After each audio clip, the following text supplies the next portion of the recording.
ลูกก็คือลูกมันคือสายเลือดเป็นยาอ่อนเป็นเมื่อก่อนไม่ได้ยอมรับทุกวันนี้ยอมรับเอาทุกวันนี้ก็ไม่ได้ยอมรับบอกตรงๆซะเด้อทุกวันนี้ก็ไม่ได้ยอมรับที่ว่าพูดไปก็พูดไปตามพวกคอมเมนต์มันเบามาซื่อลูกเขาจะเป็นคือซึมเจ้าเว้าหั่นแหละมันก็แหละมันก็บ่รู้เรื่องหั่นแหละกูก็เว้าตามซูเว้า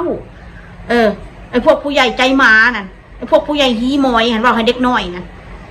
ฮีงอกนี่นะอายุสิโล่งๆบ่ล่ะสิกลับบ้านเกิดบ่ล่ะผู้ใดก็ได้มานั่งเว้าซะเด็กน้อย6 ปี 7 ปียิ่งดูยิ่งบ้ายิ่งดูยิ่งบ้าลูกมึงน่ะมาสั่นลูกมึงดีกับเรื่องของมึงติล่ะมึงสิมาว่าใส่ลูกกูเห็นยังล่ะบ้ามึงก็มันไปกินหัวมึงเหรอวะ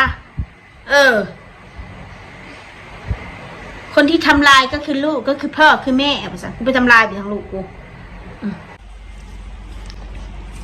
ถ่ายคลิปโชว์เลยลูกถ่ายคลิปโชว์เลยลูกถ่ายคลิปโชว์เลยลูกถ่ายคลิปโชว์เลยลูก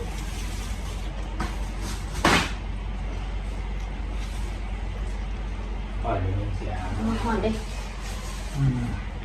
พี่มานั่งกินตรงนี้มานั่งนี่